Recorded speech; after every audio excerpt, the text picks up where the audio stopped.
Good evening. This will be our last topic for the prelim exam. Don't worry because konti lang ang lalabas dito.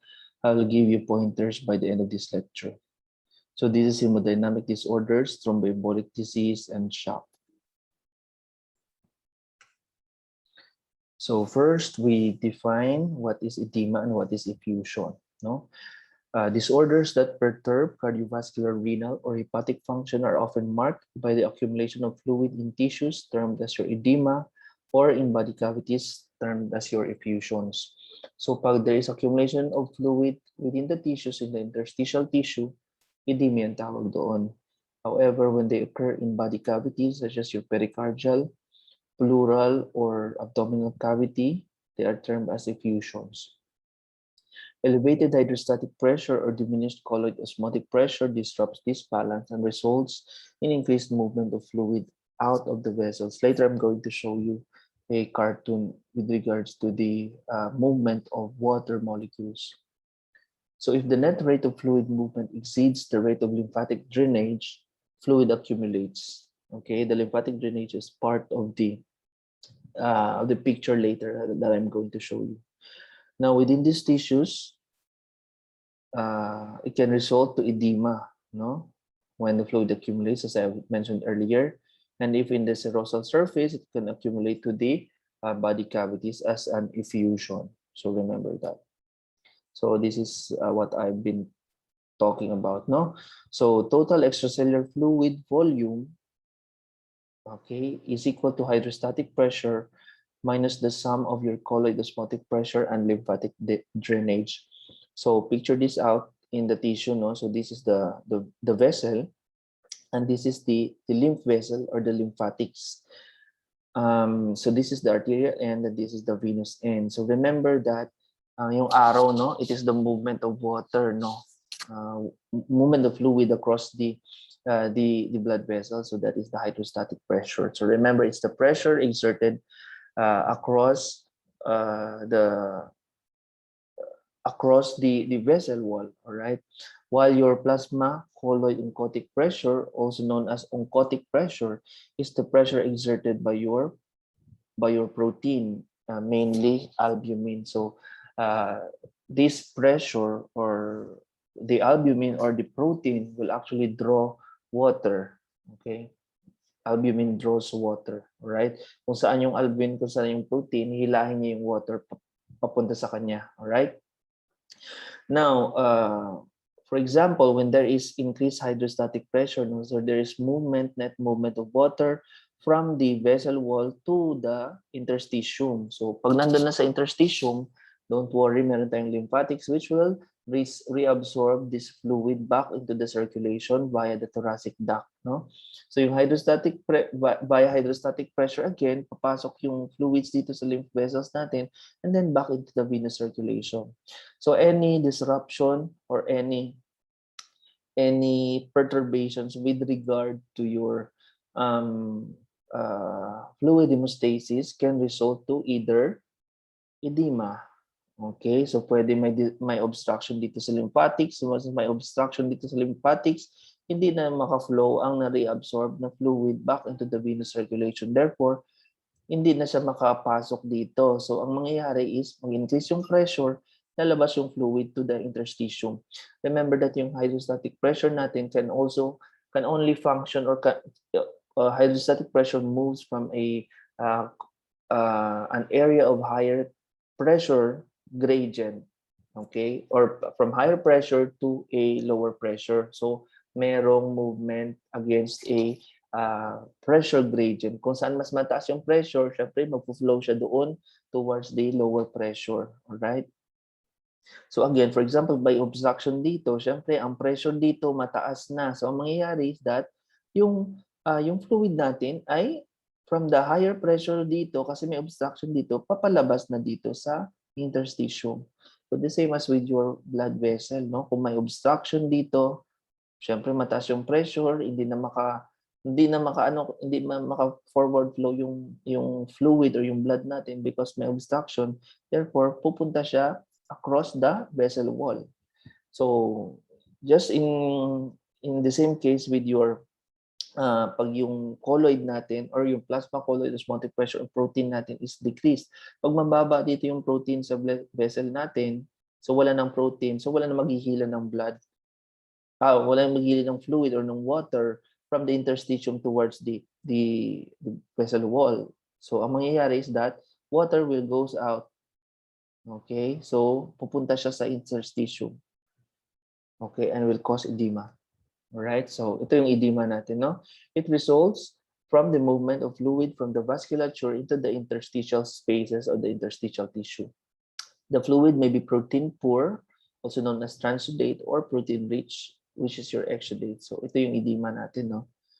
Okay. Parang wala lang pinagkaiba, parang itim, parang medyo pinkish or reddish lang siya. So itong edema, no? So ito yung mga usually sa mga matatanda o may mga renal failure, mga congestive heart failure. So the causes of edema can vary from different different mechanisms, or can vary from according to the fluid hemostasis perturbations or obstruction, no? First is the increased hydrostatic pressure. So for example, in cases of heart failure, remember, pag heart failure hindi maka-pump ng blood, so stagnant lang yung fluid natin. So pag stagnant yung fluid, the pressure increases, and then ang mangyayari is that magba-backflow yung blood towards kung saan siya, kung pag left side o left-sided heart failure, pupunta sa pulmonary circulation. Pag right-sided heart failure, pupunta sa systemic circulation. Again, this is based on the outflow of the blood. So remember the outflow of the blood, ha? Ano nga yun? From the systemic circulation or from the venous pressure or from the venous circulation papunta sa right atrium, then right ventricle papunta sa pulmonary circulation, from the pulmonary circulation papunta sa left atrium, and then sa left ventricle, from the left ventricle towards the aorta, and then to the systemic circulation. All right? Yun yung flow natin ng blood, no? All right? So decrease of colloid osmotic pressure caused by reduced plasma albumin, either due to decreased synthesis, such as in liver diseases or protein malnutrition, or due to increased loss, such as nephrotic syndrome. Remember that albumin, di ba?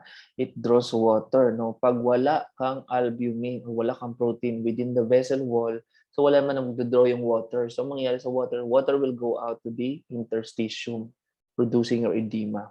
Okay, and next is your increased vascular permeability, such as inflammation. So remember that in cases of inflammation, remember that the endothelial cells will contract. No? Pag nag-contract sila, so there will be increased leakiness of the vessel wall. So therefore, pag nag-contract sila, meron na tayong pores. So that protein and your inflammatory cells will go out to the interstitium.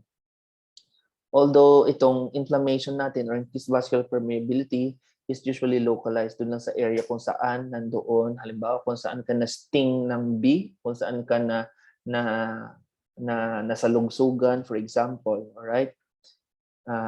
Although it can also occur in severe systemic inflammatory states, such as in sepsis. Ito, inflammatory, very, very morbid itong case na to, kasi most likely, no, pag intractable na itong shock na to, or intractable na itong condition na ito, and it is fatal na talaga. All right? And also with lymphatic obstruction, remember that the lymphatics will help in the absorption of fluids back into the thoracic duct, back into the venous circulation. So in cases of infection, di ba, yung mga mga nematode infection, filariasis natin, or in neoplasia, such as post-chemotherapy or post-radiation therapy, which will also damage your lymph vessels, no, can also cause a lymphatic obstruction and therefore cause edema. And also in cases of sodium and water retention, such as in renal failure. Remember, where sodium goes, water follows, all right? So same as your protein, all right? So this is localized edema. So notice there is redness, diba? Remember the signs of inflammation, the cardinal signs of inflammation. There are 4, which will eventually added by your cough. Naging 5 na. Okay, the functional ASR, loss of function, right? So there is erythema, there is swelling. Okay, there is warmth, there's the vasodilation, right? And also mechanical, secondary to blockage of lymph vessels. So again, as I have mentioned, filariasis or nematode infection, neoplasia, chemotherapy, radiotherapy, damage to lymphatics. So itong localized edema natin, such as in your neoplasia or post-chemo or post-radiotherapy, ito yung mga cases ng mga breast cancer patients who underwent modified radical mastectomy with axillary dissection. So pag MRM, meron tayong axillary dissection. Okay, so tinanggal yung axillary dissection for TNM staging, tumor, nodes, and metastasis. TNM staging natin para ma-stage natin kung anong stage na yung pasyente natin. Kailangan alamin natin kung may mga lymph vessels na lymph nodes na involved. So kailangan na may axillary dissection. Now, during axillary dissection, a lot of lymph vessels are also removed, no? And also post chemotherapy or post radiotherapy, there is an increased risk of damage to lymphatics. So that's why magkakaroon ng localized edema to the site of the surgery. Now also for systemic edema, again, increased hydrostatic pressure can be due to gravity. Okay, depende, no? Kung usually kasi itong cases na to, pag increased hydrostatic pressure, in cases for example, may sales lady sa SM na lapit sa'yo ng lapit. Sir, ano baklon mo, sir? Gapili ka pa lang, ara na no? Sa Inday, nga naga-duty, isang 8 hours nakatindog lang. So, pwede mag-increase yung hydrostatic pressure niya, pwede magmanas ang iyang tiil. Okay? So, that can be a form of systemic edema, secondary increased hydrostatic pressure by gravitational pull, no? So, remember that one, or also din sayang kasi hindi kayo pag-internship talaga na one year ba na pre-pandemic kasi I enjoy talaga. I mean, madami na ma-experience talaga during the internship, no? Minsan pag kayo, magkuha kayo or mag-extract kayo ng blood pag morning na ward, no? So mga 5 AM, paunahan kayo kasama yung staff. Okay, so medyo ang iban matagal, so lakad ng lakad, lakad, pagod na or ano kayo, no? Akyat kayo ng floors, etc. So somehow, no, sa iba nagkakaroon sila ng edema, okay, after the rounds. O kumbaga pag junior intern ka, for example, sa med school, may ginatawag nga edema rounds. Ibig sabihin, sunod-sunod ka sa mga consultant, magganto ka mo sa room, mag-check up sa pasyente, for example, mag-round sa mga pasyente, yun, edema rounds ang tawag namin kaya daw balang manas kagid after sa rounds ngayon na. And again, for congestive heart failure, so as I mentioned earlier, no, and venous obstruction can be due to deep vein thrombosis, vena cava obstruction, cirrhosis, constrictive pericarditis. And also with reduced osmotic pressure can be due to cases in which the body does not produce enough albumin or the body loses too much albumin, such as in nephrotic syndrome, right? And sodium and water retention, such as in acute renal failure. So this is the pathway to systemic edema. So again, ito first dito sa heart failure, no? Pag heart failure, hindi makapag-pump ng blood, so mag-stagnate yung blood. So pag nag-stagnate yung blood, wala nang movement or net movement ng blood towards wala nang movement ng blood sa body natin kasi may heart failure. Merong movement pero very limited lang. So magba-backflow yung blood. So mag-increase yung venous pressure. So from the atrium or from the right ventricle, okay, babalik siya sa right atrium, babalik siya sa venous circulation. So tataas yung capillary pressure. Pag mataas yung capillary pressure, again, hydrostatic pressure mag-cause ng transudation. Now, pag may heart failure, syempre, hindi strong ang pag-pump ng heart. So decrease yung cardiac output, decrease yung blood volume na mapoproduce niya or mabibigay niya for every pump of blood. So mangyayari is that masisense ng katawan, konti na lang yung oxygen or konti na yung blood volume na nabibigay sa mga organs para makapag-oxygenate ng blood, makapag-deliver ng oxygen. So mangyayari is that may compensatory mechanism tayo, increase renin, increase aldosterone. Now the aldosterone will actually increase your renal sodium absorption. I-reabsorb yung sodium. Remember that where sodium goes, water follows. So i-reabsorb din yung water. So from that mechanism, no, magkakaroon tayo ng retention of sodium and water. Therefore, it will increase your plasma volume. So plasma volume back to somehow normal na so that ma-compensate yung decrease in effective arterial blood volume. However, there's a risk of transudation and will result to edema. All right? Okay, so primary renal failure, ganun din, no? Increased renal retention of sodium and water. With regards to malnutrition, ganun din, no? Decrease yung protein synthesis, decrease hepatic synthesis, and nephrotic syndrome, protein losing mechanism. All right? Bella. So decrease plasma oncotic pressure, decrease yung blood volume, all right? So yun, reduce oncotic pressure such as in malnutrition, liver failure and dysfunction, and nephrotic syndrome. And again, with congestive heart failure, as I've said, pag right ventricular failure, blood backs up in the vena cava. So back to the systemic or from the venous circulation. So magsa-stagnate yung blood sa veins mo, right? Pag left ventricular failure naman, blood backs up first in the lungs, then to the vena cava. Pero yung significant dito is the lungs kasi ito yung immediate na kapitbahay niya, no? All right? So as I mentioned, low cardiac output stimulates a compensatory mechanism in which is the renin-angiotensin-aldosterone pathway, okay, which sets up a vicious cycle in the kidney, all right? Although eventually it will cause your edema. So again, in right-sided heart failure, syempre hindi na makakapag-pump, wala nang forward flow ng blood. So mangyayari kasi weak na yung heart natin, yung right side of the heart natin, right? So ang mangyayari is that the right atrial pressure increases. As I mentioned, hydrostatic pressure will move across a pressure gradient. So kung saan yung mataas yung pressure, mag-flow siya towards the low pressure, which is your systemic venous pressure. So eventually, pag mataas yung right atrial, pupunta yung pressure doon sa systemic venous sa vein natin. And well, eventually, mataas din ang magiging pressure noon kasi nga nagbabak na nga yung blood or nagbabak flow na nga yung pressure doon, yung blood flow, kumbaga. Alright, so ang mangyayari is that there is increased hydrostatic pressure and therefore the congestion will be systemic. Can occur or can manifest as centrilobular liver congestion, venous, or as in lower extremity edema. So this is centrilobular hepatic congestion. Blood backs up in the liver and impedes flow of oxygenated blood into the deepest zones, thus causing a central necrosis, giving the liver a mottled nutmeg appearance. So ito pala yung nutmeg appearance. So para may central necrosis siya. Ito yung central necrosis natin. Okay, this is the gross picture of a centrilobular hepatic congestion, no, on gross specimen. Now this is the microscopic. So remember, no, ito dapat yung trabeculae natin, no. Okay, single 1 to 2 cell thick trabeculae of hepatocytes, polygonal cells.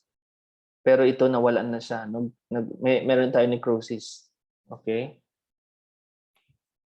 So while you're in left-sided heart failure, again, basing from the flow of blood, okay, pag left-sided heart failure, ang mangyayari is the left atrial pressure increases. So left atrial pressure, pag nag-increase yan, magbabalik siya sa pulmonary circulation. So pag nagkaroon sa increased pressure in the pulmonary circulation, magkakaroon ng pulmonary edema and congestion, which is a key feature of your left heart failure and eventually can lead to pulmonary edema.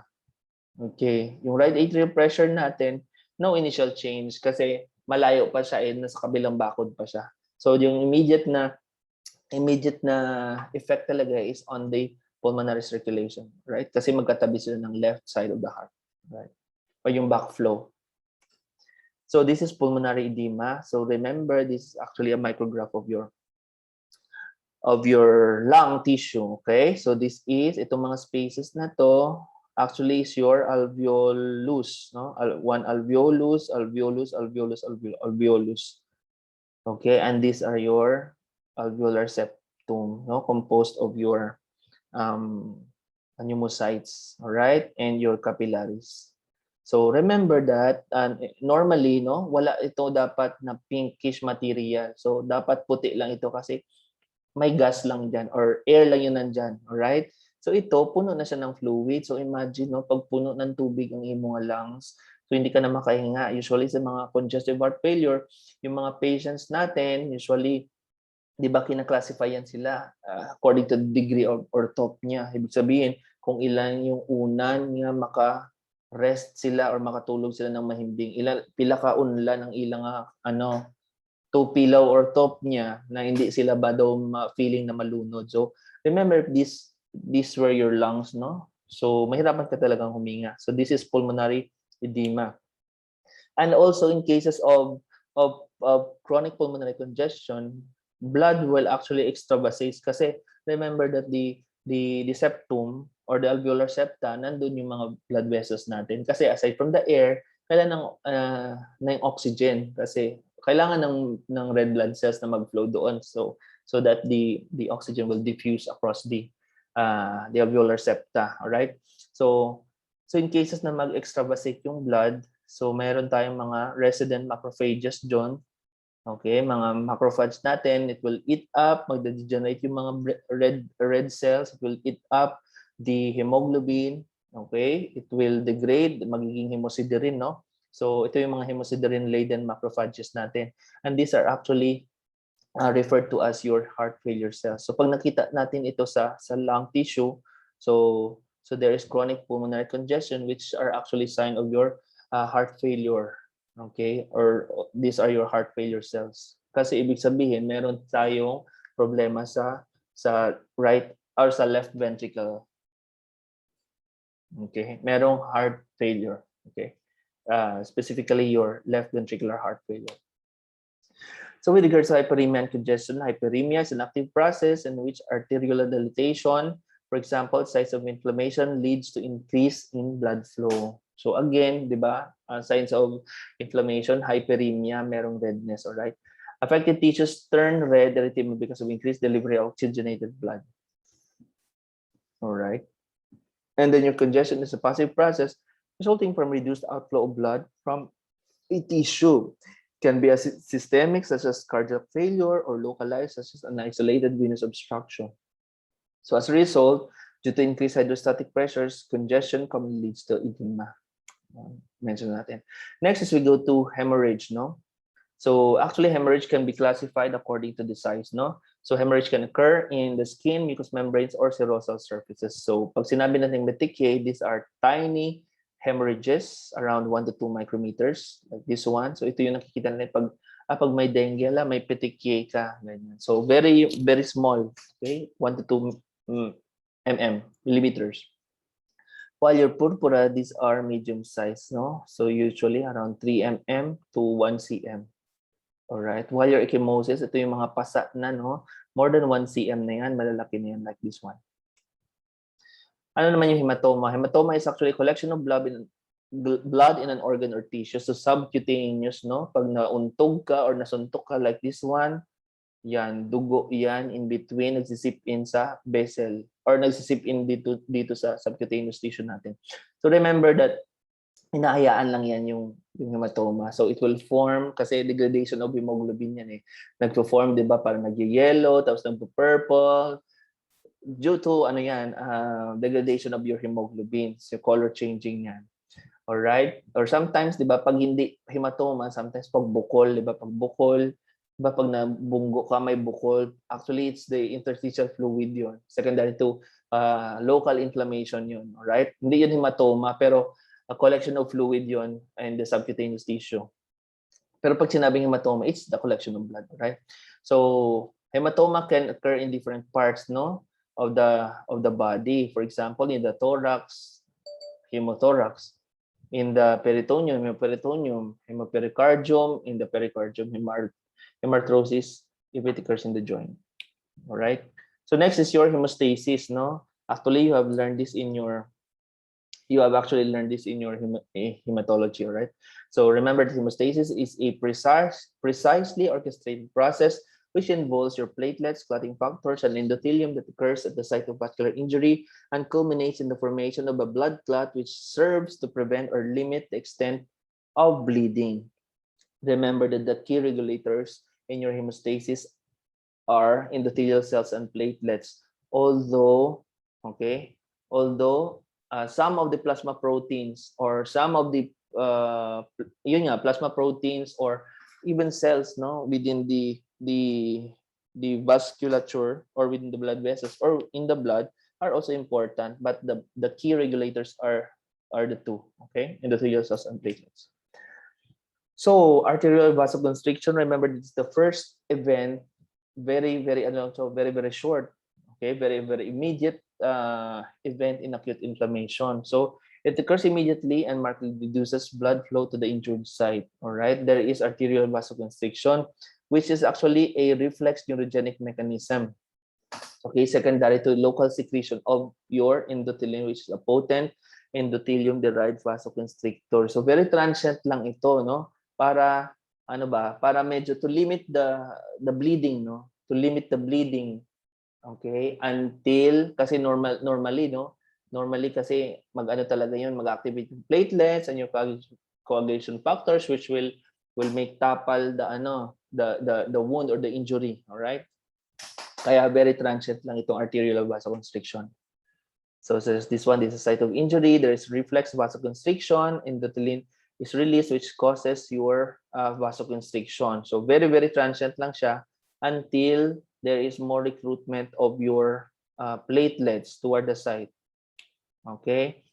Primary hemostasis or the formation of platelet plug. So you have, I'm sure alam niyo na ito, no? So when there is disruption of the endothelium, okay, this exposes your VWF or von Willebrand factor and collagen. So these are kumbaga pag sa in vitro ito, these are your negatively charged surface or your glass which actually activates your contact factors, no? So itong von Willebrand factor and collagen will also promote your platelet adherence and activation. So yung activation ng platelets can result to dramatic change in their morphology. So they become stickier, okay, parang mapilit sila, they become spiky, parang macrophages itsura nila, okay? So they can also which can actually secrete their granules. So remember itong process na to, secretion, aggregation, they can occur simultaneously. Hindi sila yung step 1 ganyan, step 2 ganyan. They can occur simultaneously. Yun, initially natin pag primary hemostasis, this will lead to your primary hemostatic plug. So remember that the primary hemostatic plug is very weak. Okay, pwede siyang ma-dislodge anytime. Okay, so anong gagawin ng katawan? Kailangan niyang i-cross-link itong platelet plug natin para maging stronger. All right? So this is the primary hemostasis. There is platelet adhesion towards the site of the area. Secondary to your platelet activation, in which the platelets become stickier. All right? There is conformational change. All right? There is secretion, further recruitment, and eventual aggregation of the platelets toward the site. Formation of your platelet plug. Your secondary hemostasis or the deposition of fibrin, ito na yung activation ng up to the common pathway, which will lead to your deposition of fibrin. So with regards to the tissue factor, ito yung extrinsic factor natin, right? So this is a membrane-bound procoagulant-like protein that is expressed by subendothelial cells in the vessel wall. So sometimes in the sites of injury, so tissue factor is also exposed, which further potentiate the hemostasis, no? So it will bind and activates factor 7, setting into motion a cascade of reactions that culminates in thrombin generation. All right. So thrombin will cleave your fibrinogen into insoluble fibrin, creating the fibrin meshwork, and it's also a potent activator of platelets, leading to additional platelet aggregation at the site of injury. So kumbaga ano siya, continuous process siya, no? And this will consolidate eventually your initial platelet plug formation. However, itong fibrin clot natin will be stabilized using the factor 13, right? Okay, so yan yung further thrombin activation, fibrin polymerization, tissue factor. All right. Yeah, tissue factor will via the extrinsic pathway will further potentiate the hemostasis. All right. So ito yung sinasabi ko kanina, clot stabilization and resorption, no? Polymerized fibrin secondary to the action of your factor 13, no? Will actually strengthen your fibrin. And eventually hindi yan forever yung fibrin or yung fibrin clot natin. It needs to be dissolved, no? para back to normal yung circulation natin or back to normal yung laminar flow ng blood. Okay? So, mayroon tayong mga counter-regulatory mechanism that limit clotting, the site of injury, and eventually lead to clot resorption and tissue repair. Kasi kailangan ng repair yan. Kapag may injury, i-plug mo muna siya. Eventually, ma-dissolve yung platelets, and then eventually, ma-recruit yung mga fibroblasts to the site so that tissue repair can occur.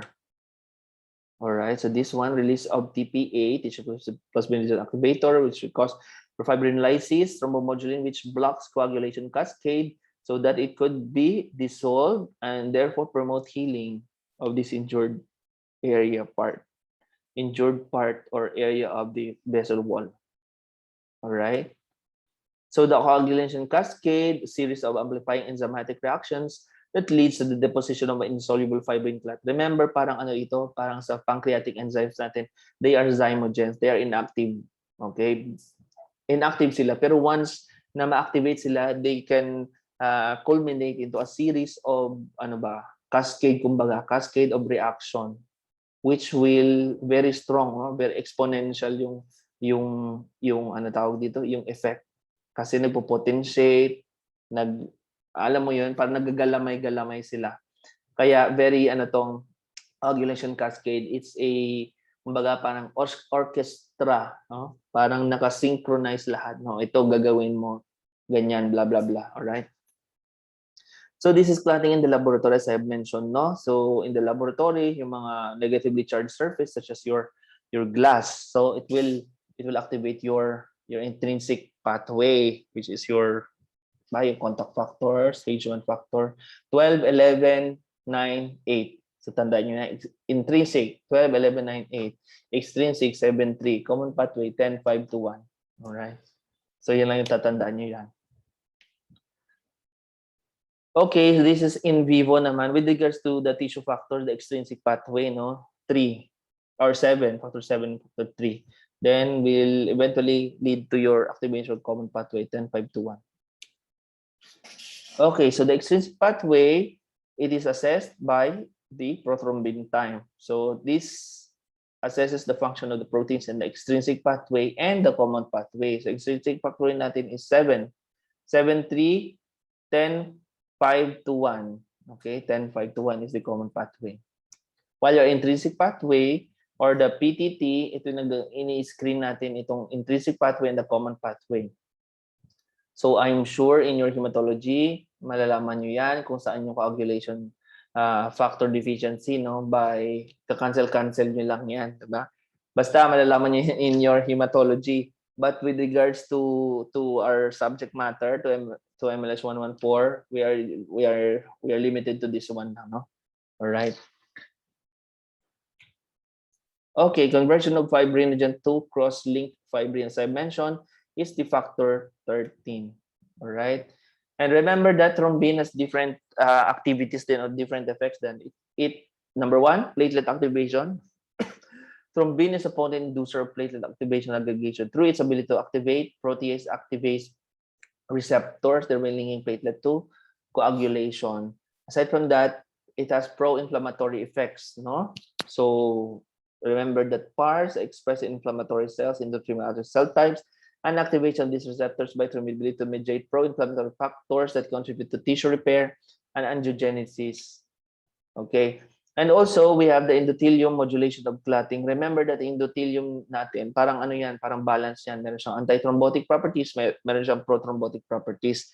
So any tip in the balance between these two can lead to either thrombosis or can lead to fibrinolysis.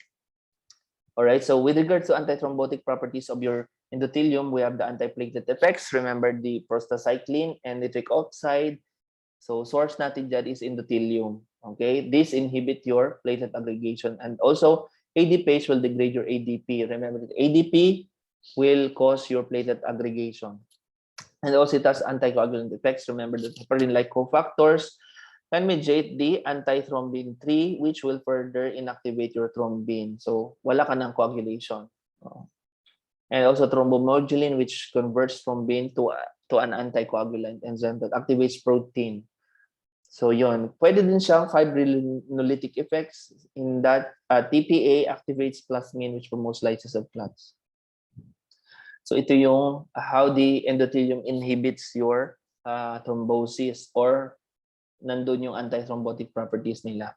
And as I've mentioned, meron din siyang prothrombotic properties. Remember that the von Willebrand factor. So pag na-expose yan, it will activate your intrinsic pathway, no? Will cause the initial platelet plug formation, platelet aggregation, right?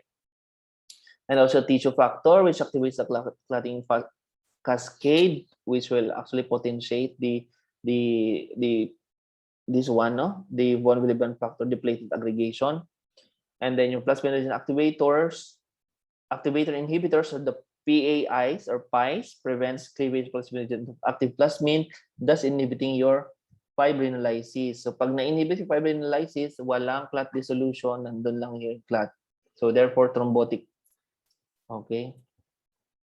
So perturbation hemostasis will result in thrombosis. Remember the Verkoff's triad, no? We have the endothelial injury, hypercoagulability or abnormal blood flow or stages of blood flow. So this will cause your thrombosis. Remember, this is the Verkoff's triad, no? So for the endothelial injury can be direct injury, can be depletion of anticoagulants or upregulation of procoagulants. Remember also in cases na may mga valve transplant, no? Okay, mga prosthetic valve transplant. Remember that meron silang forever silang or lifelong na kumakain tuloy. Lifelong na umiinom ng warfarin. So kailangan nila ng warfarin para hindi walang risk of thrombosis. However, pag hindi na-maintain yung PT mo, okay? Pag hindi na-maintain yung prothrombin time mo, pwede ka mag-risk of bleeding din pag sobra. Kaya laging monitor yung prothrombin time to in cases ng mga tao na nagkakaroon ng lifelong warfarin or Coumadin drugs, right? Now, abnormal blood flow can be aneurysmal dilatation of vessels, create local stasis or hyperviscosity of the blood, too many erythrocytes in the blood. So, ano ba yun? Parang, sticky yung blood. So, hindi siya masyadong magkakaroon ng forward flow of blood. So, merong some degree of stasis, alright? Sickle cell anemia in cases with decrease yung oxygen tension, pwede siyang magkaroon ng magsisickle cell yung morphology ng natin. So hindi na siya, meron pa tayong abnormal blood flow, so pwede siya mag-thrombosis. Also turbulence at branch points, usually sa mga tortuous blood vessels, di ba? Pag tortuous or parang mga gas, tawag dito? Basta tortuous ba, parang galiko-liko ang ugat. So there is abnormal blood flow, there is increased turbulence at those branch points. Also with regards to hypercoagulability, so anything which will promote the parang hypercoagulable states, no? Pwedeng at risk of further coagulation in cases of your factor 5 laden, hormonal, pwedeng estrogen, no? Increases production clotting factors and also reduces your anticoagulant factors. Also in heparin-induced thrombocytopenia, in which the body produces your antibodies against platelets, okay, which will inactivate its antithrombotic activities, okay, against heparin pala, sorry. And your APAS, no, antiphospholipid antibody syndrome, seen in autoimmune diseases. The antibodies activate platelets and inhibit PGI2 prostacyclin synthesis, thus promoting hypercoagulable states. Usually yung APAS natin, APAS syndrome, ito yung nakikita natin usually sa mga women of reproductive age na nakunan sila during the first trimester, no? Pang-apat na laging nakukunan. So, pwede magkaroon pala siya ng APAS. So, pag sa APAS naman, kailangan talaga may heparin na injection. So, until delivery. So, medyo tedious yun for the mother, no? Para mag-survive yung baby. Okay, thrombosis. So, alternations in normal blood flow. So, pwedeng magkaroon ng turbulence or pwedeng mag-stasis. Stasis naman is a major contributor in development of venous thrombi. Remember that yung stasis natin, part yan ng Verkoff's triad ng abnormal blood flow. Alright? So, stasis, wala masyadong stagnant yung blood. So, are prone to your venous thrombi. while your turbulence, no, ito yung turbulent flow natin, contributes to arterial and cardiac thrombosis by causing endothelial injury or dysfunction as well as forming countercurrents that contribute to local pockets of stasis. So, ito yung mga pockets of stasis natin. So, imagine mo, di ba, pag nasa beach ka, pag nasa pool ka, pag i-move mo yung kamot mo sa tubig, 'di ba? I-forward ganon. So mangyayari is, 'di ba, pag move mo ng ganon, hindi ko ambi makita, no.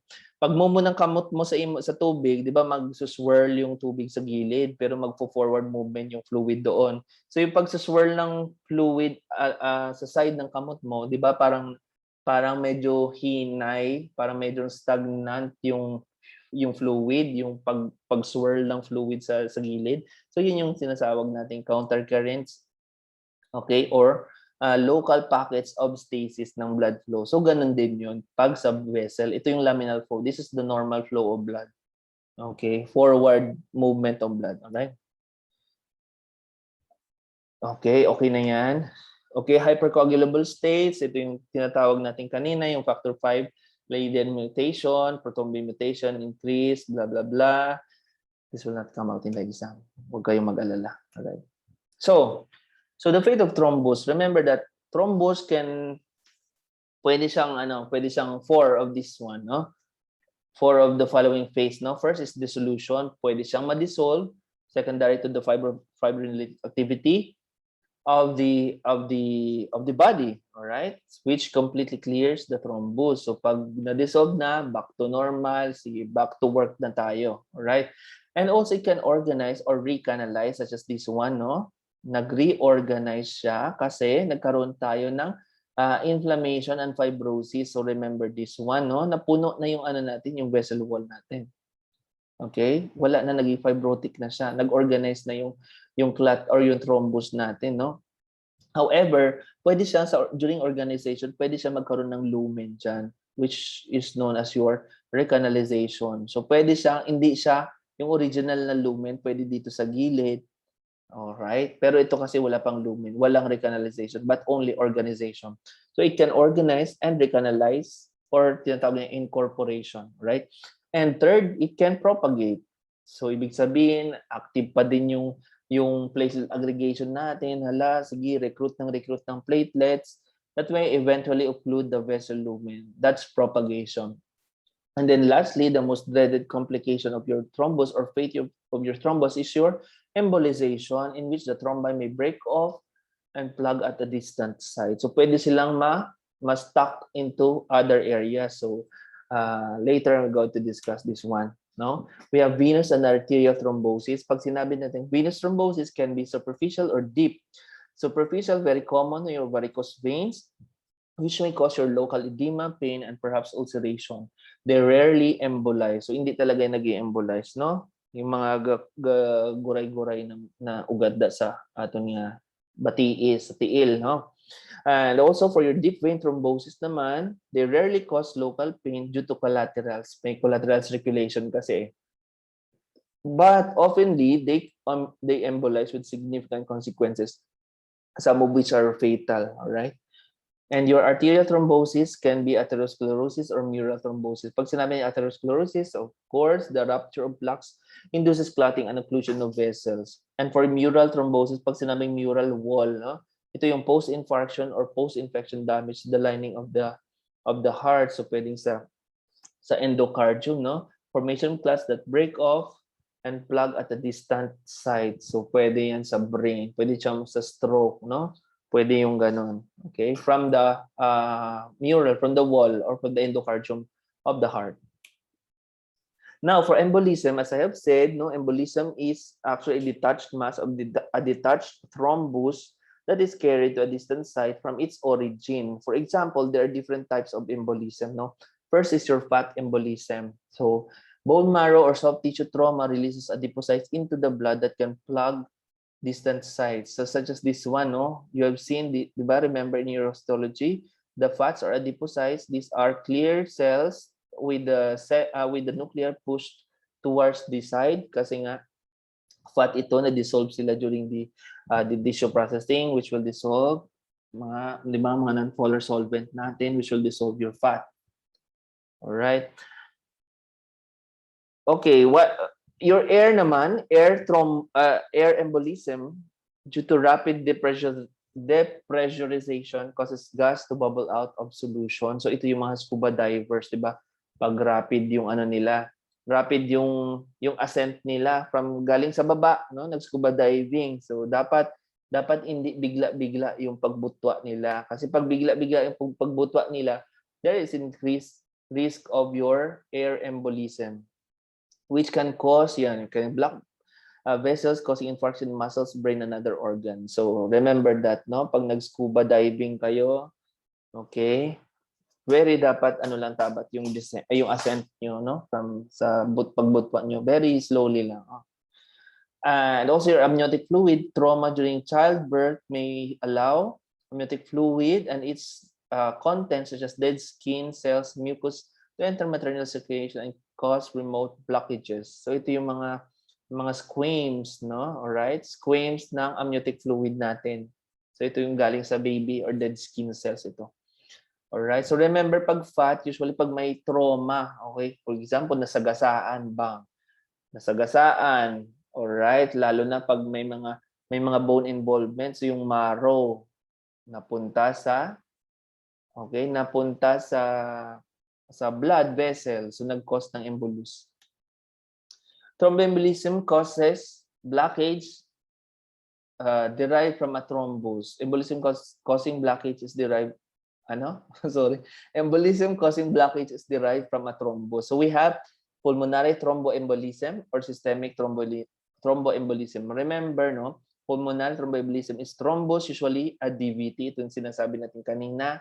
We have the superficial deep vein thrombosis, breaks off and goes to the right ventricle.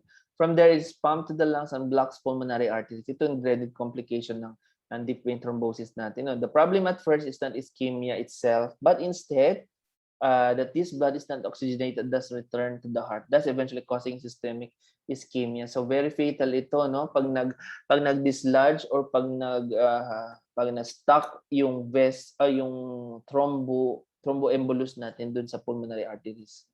Okay, this is a dreaded complication of your deep vein thrombosis. Next is your systemic thromboembolism. Thrombus originates in the left ventricular wall or wall of aorta, breaks off and causes infarction at distant sites. So pwede sa brain, as I have mentioned earlier, no? Pwede sa kidney or the spleen. So dreaded complication talaga itong mural thrombus, no? Causing distant infarction to the brain. So magkakaroon ka ng stroke. Alright, so this is an example of your thromboembolism, deep veins in the leg. Remember that one, wala siyang local pain kasi madami tayong collateral circulation. Okay, so remember that this is the normal flow of the blood. We have the valves of the vein. So pag meron tayong deep vein thrombosis, ganyan lang siya. So konti din pumapasok. And then eventually, in some mechanism yun, na-dislodge yung thrombus. So nagiging embolus siya. So it can travel to distant sites. So pag nasa pulmonary circulation, this is pulmonary thromboembolism. Next, your infarction. Remember this. Infarction is an area of ischemic necrosis caused by occlusion of arterial supply or venous drainage. So remember that ischemic necrosis siya, di ba? So most organs, actually, pag mayroon kang ischemic necrosis, coagulative necrosis, actually siya. Pero pag sa brain, liquefactive necrosis. So remember that one. All right? So the nature and extent of damage is influenced by either the nature of blood supply. Remember that tissues with dual or collateral supply, for example, the lungs, liver, and the limbs, are less affected compared to end organs. End organs, parang may isang supply lang sa isang blood supply. Isa lang yung nagsusupply sa kanyang blood vessels, such as in your muscles, brain, kidney, and spleen. Can also be influenced by the rate of development. Remember that slowly progressing occlusion is tolerated because of development of collateral routes. Remember that ang ating mga blood vessels is capable also of angiogenesis. So magre-react sila yan sa katawan kung sakali meron, wala tayong oxygen. Wala tayong nutrients. So we need to do something. We need to produce more blood vessels. So pag slowly progressive o medyo chronic yung state natin or chronic yung pag-occlude, chronically produced occlusion, Okay, pwedeng matolerate ng katawan. And therefore, there are mechanisms in which the body produce collateral circulation, right? Next is your tissue vulnerability. Remember that the brain cells or the neurons can withstand only around 3 to 4 minutes of hypoxia. The myocytes around 30 minutes. Fibroblasts can survive many hours in low oxygen. So remember that one. So ito yung example of your infarction. So remember, this is an example of your myocardial infarction. No? So remember, this is the coronary arteries. So atherosclerotic plaque, remember, no? Full occlusion talaga. So ibig sabihin, wala ng blood flow na nagpapasok. Wala ng oxygen na nagsusupply sa imong ventricle.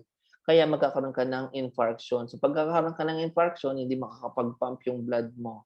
So patay na yung heart mo. So eventually, pag hindi ka makapag-pump ng oxygen or ng blood, hindi masusupply ng oxygen ng mga organs natin, yung brain natin, etc. Ibang organs natin. Therefore, that's an increase of your eventual death. For example, na very extensive yung infarction, na mamamatay at mamamatay talaga ang pasyente. Alright? Ito yung case natin during sa sa assignment natin. Alright? Please study that one because ibibigay ko yun sa exam. Nako, sinabi ko na. Shh, quiet lang. Alright, sige.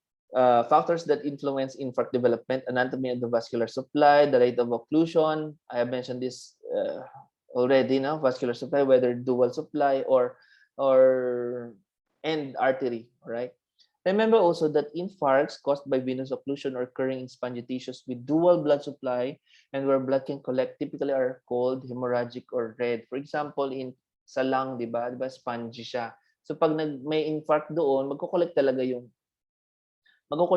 blood doon and they appear as red or hemorrhagic. That's why in cut sections of your infarcted lung, no, medyo frothy siya at reddish talaga yung color. In contrast, no, ang iyong arterial occlusion in compact tissues, ibig sabihin solid yung organ natin, walang space or walang space na kung saan mag-collect yung blood. So therefore, they appear as pale and white. All right? Remember that one. I have mentioned this already, no? Neurons, around 3 to 4 minutes lang talaga, no? Pag na-stroke ka, naku, kailangan, very immediate talaga ito. With regards to myocardial cells, usually around 20-30 minutes of ischemia, pwede pa. Kaya as soon as possible, pag may nakabulag dyan, just call agad immediately, no? Kung sino man dyan, dalhin agad sa ospital, no? Somehow may saving pa tayong mangyayari. And hypoxemia, understandable, abnormally low blood oxygen content, regardless of cause, increases both the likelihood and extent of infarction. Last, no, we go to shock. Shock is systemic hypoperfusion caused by reduced cardiac output or reduced blood volume, resulting in, number 1, hypotension, impaired tissue perfusion, or 3, cellular hypoxia. There are 3 general categories of your shock. This can be cardiogenic. Pag sinabing ng cardiogenic, cardio from the heart, no? Ibig sabihin, reduce yung cardiac output natin. Pwede due to heart failure, no? Hindi makapag-pump yung heart. So, intrinsic abnormality sa heart. Ibig sabihin, sa heart yung cause nun.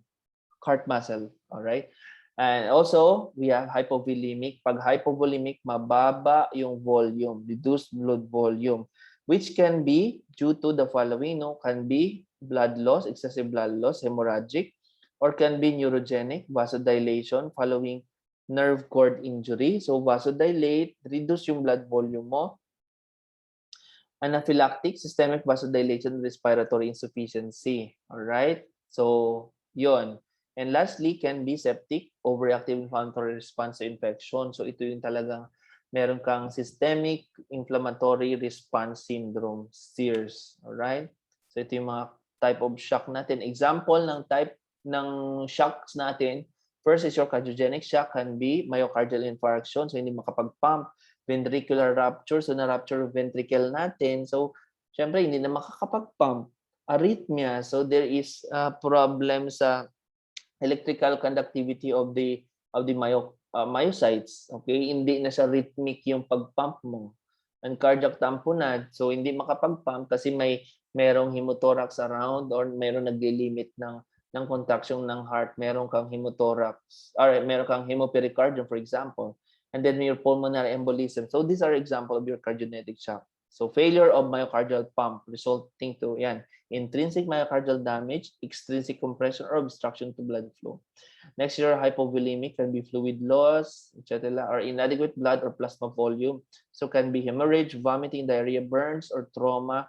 And then lastly, your shock associated with systemic inflammation or your sepsis, no? Overwhelming microbial infection can be bacterial or fungal, super antigens such as in TSS, trauma, burns, pancreatitis. Ayan, activation of inflammatory, severe inflammatory response, no? Activation of cytokine cascades causing peripheral vasodilation and pooling of blood. So napupool yung blood sa systemic circulation, konti na lang yung napapump sa ng heart, all right? Leukocyte-induced damage, disseminated intravascular coagulation. Okay, so this is septic shock, no? Cytokine storm of TNF, turmeric necrosis factor, interleukin-1, interleukin-6 in response to bacterial antigens. Remember your TOSI, di ba, sa SARS-CoV, yung tocilizumab. Alright, IL-6 yon, di ba?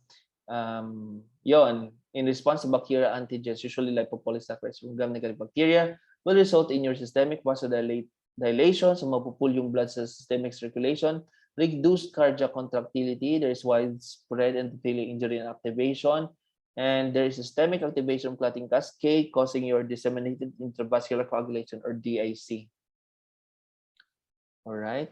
So remember that there are stages of shock. So first we have the non-progressive stage in which there is reflex compensatory mechanisms such as tachycardia. Okay, yung mga ADH mo, nandyan yun. Peripheral vasoconstriction, renal fluid retention. So yung RAA, renin-angiotensin system, dito sa stage na to. Okay, to compensate for the hypoperfusion.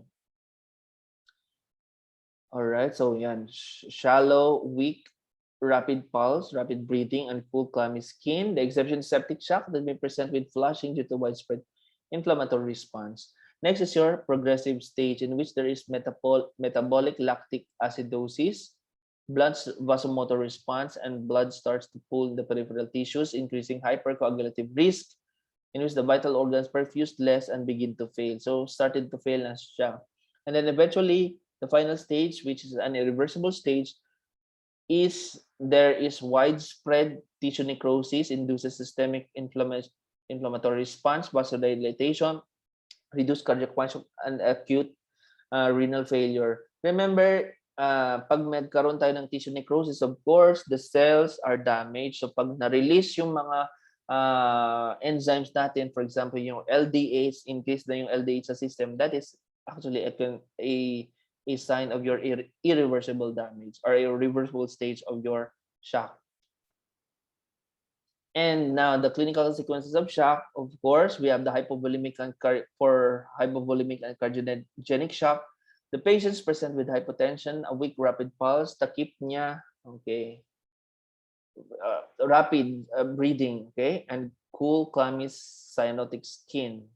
While your septic shock, the skin may initially be warm and flushed. Remember, kasi nga inflammatory reaction ito because of peripheral vasodilatation. There is renal insufficiency marked by progressive fall in urine output as well. So from oliguria, eventually magkaka-anuria, wala nang output, wala nang urine output, as well as severe fluid and electrolyte imbalances. So remember, pag ganyan, risk of arrhythmia or risk of talaga yan, renal failure, right? Coagulopathy frequently complicates shock, particularly when the cause is septic or trauma, which can have serious or even fatal consequences. Particularly in patients with yung severe disseminated intravascular coagulation or DIC. So this is a consumptive coagulopathy. So lahat ng natin, increase yon. Pati yung platelets mo decrease kasi nako-consume yung platelets mo. Alright, so that ends our lecture, no? So ito yung pointers natin for the prelims, ito yung mga topics natin, and ito yung mga number of items. So remember, introduction pathology, 21. Mas madami silang points kasi nga ito yung parang basic ba? Ito yung pinaka general topics that you need to learn. So cell adaptations, inflammation, yun, cell injury, etc., etc. Okay, sa tissue repair, 9 lang. Although sa introduction to pathology, medyo madami-dami ito because I have some case. Although itong hemodynamics, may cases tayo dyan, right? Ayan, ito. Aralin natin, no? For example, Maria, who works while standing for long periods, notices the end of her 8-hour shift that her lower legs and feet are swollen. Although there was no swelling at the beginning of the day, there's no pain or erythema associated with this swelling. So, ibig sabihin, walang inflammation kasi walang pain, walang erythema, alright? Tapos na, after 8-hour shift lang siya, nagkaroon ng swelling, right? She's otherwise healthy and takes no medication. So, ibig sabihin, healthy siya, okay? Laboratory results reveal normal liver function or renal function. So, yun, wala pa talagang problema. Yun lang talaga. After siya ng shift, nagkaroon siya ng manas or swollen yung legs and feet niya. Which of the mechanisms best explains this phenomenon? What do you think? Excessive free water intake?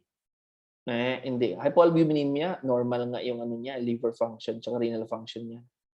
Lymphatic obstruction?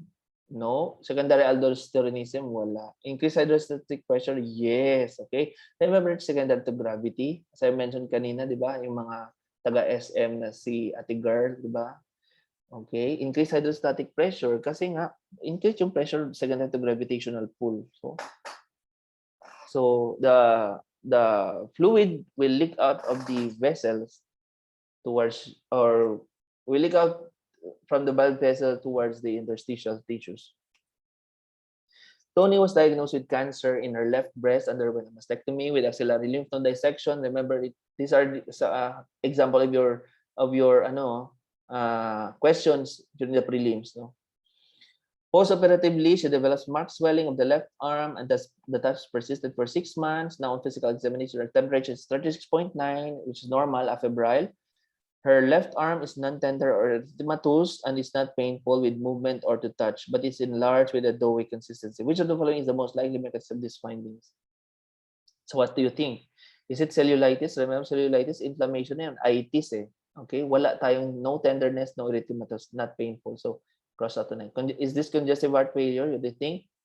Okay, may cancer tayo, underwent mastectomy with axillary. Remember my example earlier, MRM, all right? Decreased plasma oncotic pressure, do you think? Meron tayong plasma oncotic pressure dito. There's no involvement or wala ang sinabi dito na mababa yung albumin or ganon. Sodium and water retention, no. Remember, this is lymphedema.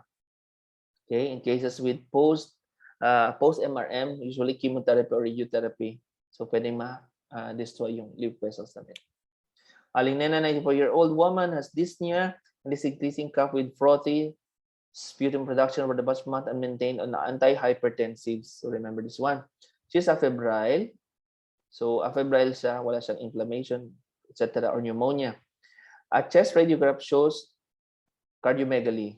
Which of the following is the most likely mechanism for development of pulmonary symptoms? So, meron siyang sputum production and dyspnea, nahirapan siya, or pwedeng orthopnea din siguro, right?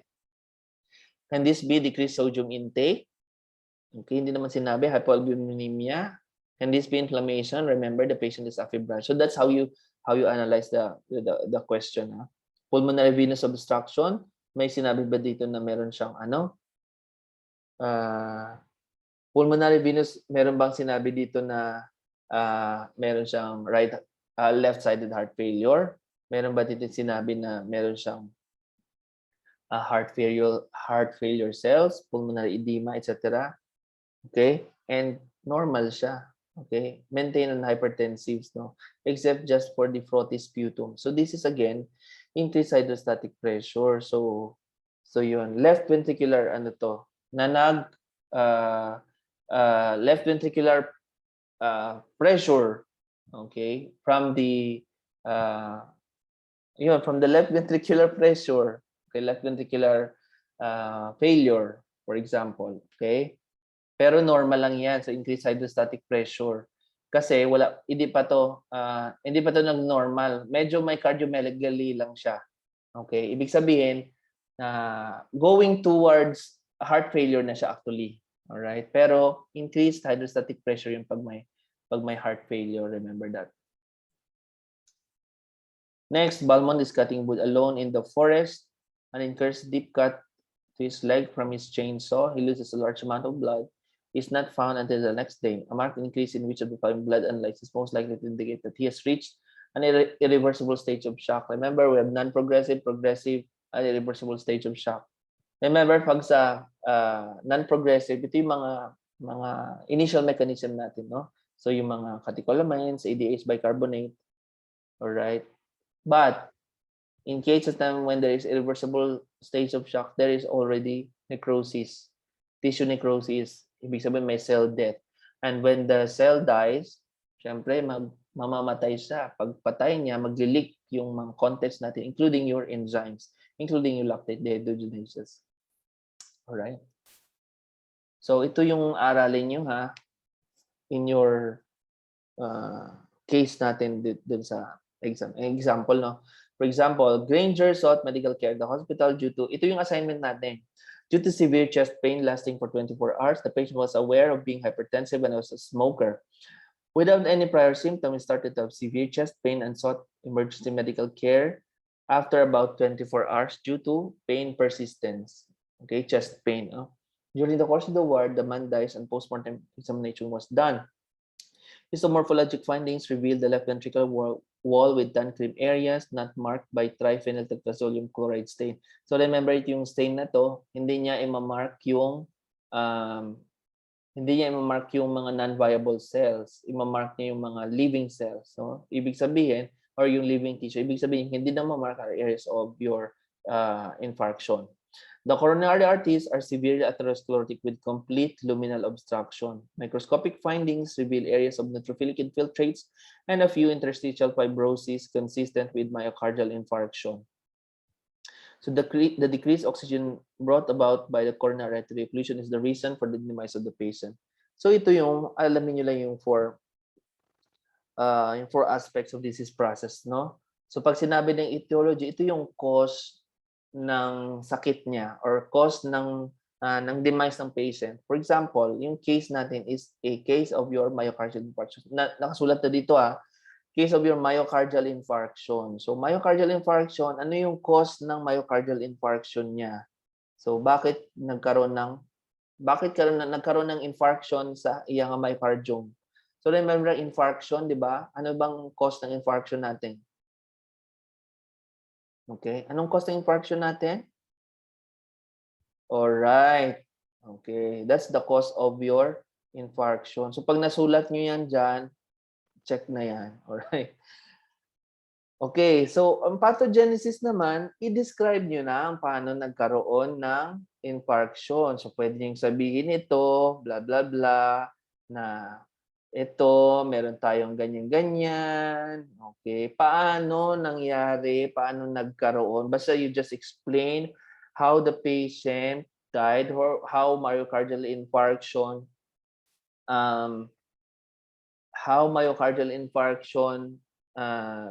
resulted to the demise of the patient or paano nangyari, bakit nagkaroon ng myocardial infarction. So, yon lang sabihin niyo dyan. Alright? And pag sinabi natin morphologic findings, ito na yun, nandito na yun. Ito morphologic findings. So, you just take kung ano yan dyan. So, aside from that, meron tayong gross and meron tayong microscopic findings. So, you just write it down kung ano nakasulat dyan. Alright? And then, identify the clinical manifestations. So, sasabihin pa ba yan? Siyempre, alamin nyo kung ano yung mga manifestations, be it symptoms or signs ng patient dito sa case na to. Alright? So, good luck on your exam. I hope you will get a high score sa exam. Okay? Bawi kayo. Sa mga hindi nakakuha ng quiz, I think may students na hindi nakakuha ng quiz last time. Just message me na lang. Alright? Para depende kung your excuse is pwede. Okay, I might consider it. Alright? So, guys, aralin nyo din yung mga previous quizzes natin. Alright? So, good luck on your exams. Ace the exams. Thank you. Bye-bye.